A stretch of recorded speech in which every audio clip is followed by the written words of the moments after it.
the World Adventurers Club greets you once again. Its members are always eager to hear the varied experiences of their comrades.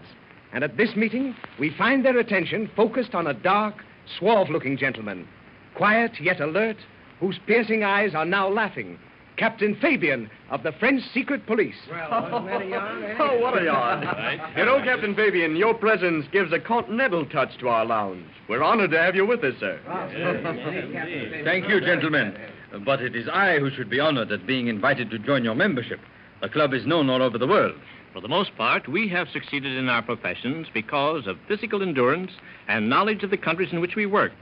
But in your case, as a member of the secret police, you must virtually live by your wits. Correct, to a certain degree, Mr. Jones. One in my profession is supposed to have a heart of steel and the brain of a Superman.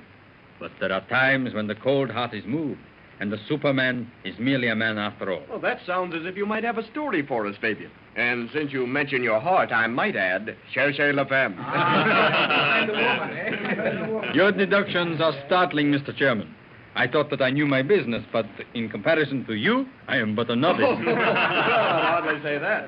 However, there was a lady in this case, and because of her, that adventure shall always remain in my memory. Oh, the story, Captain, the story. Very well, gentlemen. It was about 3 years ago. I was returning to France on the Continental Express. The job had been a difficult one, but successful. And as the train neared the French border, I sighed with contentment.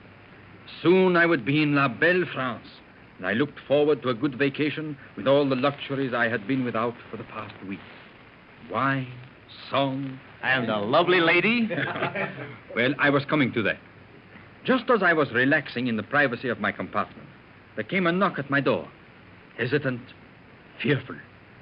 I opened it, and there stood a woman, her magnificent eyes bright with terror, her face a frozen mask of fear.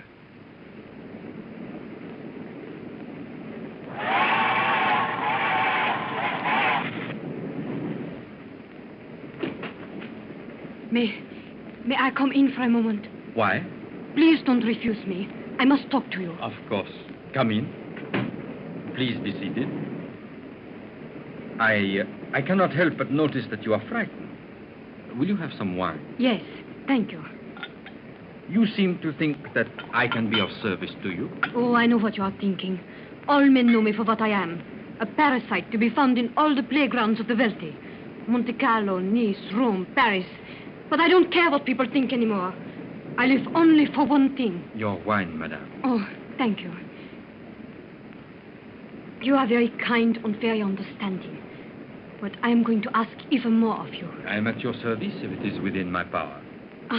I knew you would help me. There is something in your eyes. Let us go to my compartment. I do not feel safe here. You are perfectly safe, my dear lady. Can we not talk here? We shall reach the border soon. I know. We must hurry. Hurry? Why? What frightens you? Frightened? Oh, I am not frightened. But please come with me. It is only for a little while. Very well. Please, don't lock the door. But, madame, you cannot expect me to leave my compartment without locking it. Anyone can come along this corridor, enter, and rob me of my few valuables. But you see, there is a friend of mine in my compartment. Would it be asking too much of you to allow him to stay in your room while we talk in mine? I don't want him to hear. Where is your compartment, madame? Here. The second from mine. I shall lock my door. Then we shall talk over the matter of exchange with your friend. I know that my demand sounds insane, but I am desperate. Desperate. I quite understand. Here we are.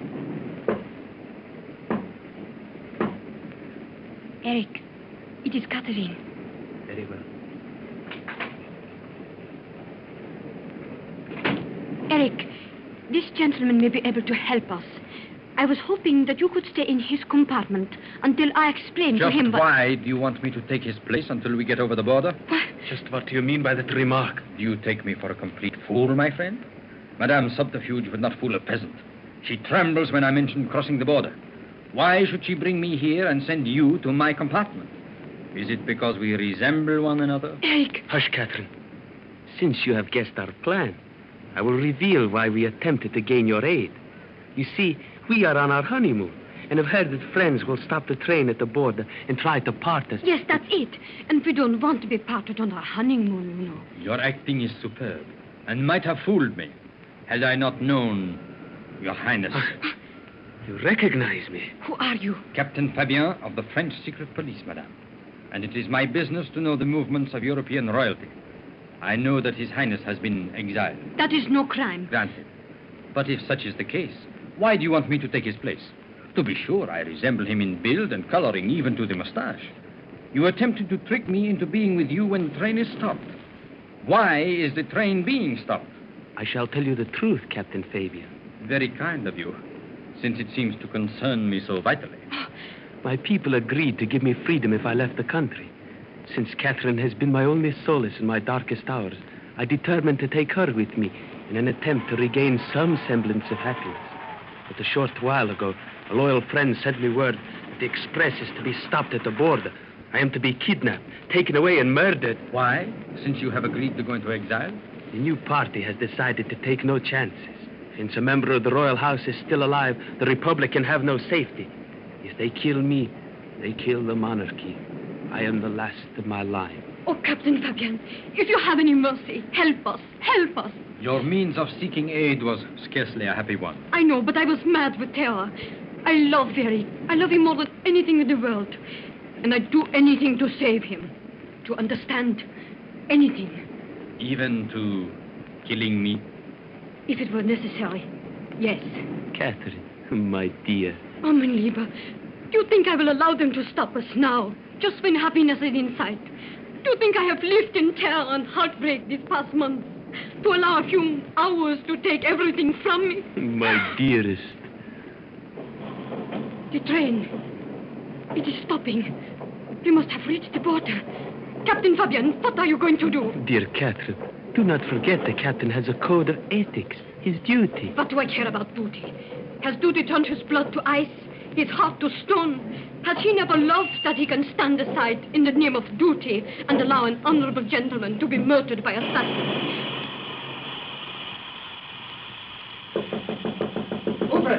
Ouvre, s'il vous plaît. They are here. Eric, beloved, the time has come.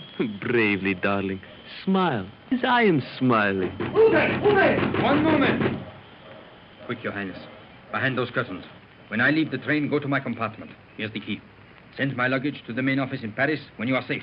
Until then, use my name. God bless you, Captain. How can we thank you? Quick. His hat and coat. I'll wear them out. Pull the hat down. So. Now, will I pass for him? Yes. Good. Now I am Eric. Dry your tears. Smile. I'm going to open the door. Ready now? All right. Ah, gentlemen. I wondered why the train stopped and donned my hat and coat to see what is wrong. A hold-up, perhaps? An accident? No, none, monsieur. Merely some trouble over your luggage. If you will kindly leave the train and identify your baggage. I'll see you off the train, dear. No, you'll catch cold, Catherine. Please. Here. You descend from the train at the door, monsieur. Madame must stay inside. Very well. I shan't be long, dear. Godspeed, my beloved. You see, gentlemen, what a fortunate man I am to have such a love. One moment. Before you leave me, even for a little while. Yes. You aren't going far.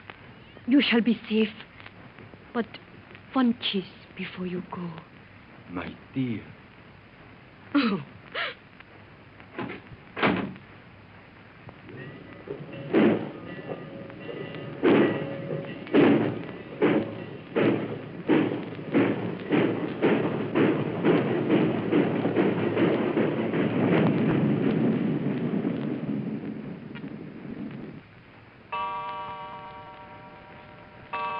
My word. Good Lord, you were taking a chance, Captain.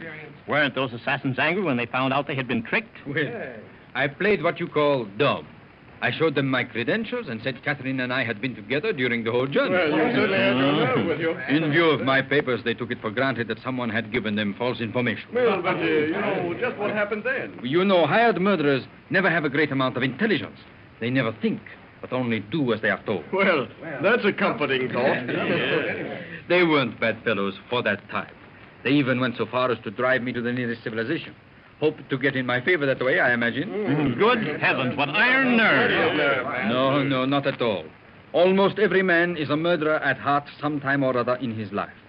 As long as it isn't directed at you, why worry about the time when it might be? Right. Yes, but you know, it might have turned out differently. You risked everything for an exiled king. Ah, not quite, my friend. You forget the kiss. Everything risked for a kiss. The gallant captain has won the admiration of his comrades, for they also know that duty is not always justice. Join them again at the next meeting and listen to another strange adventure in a strange land.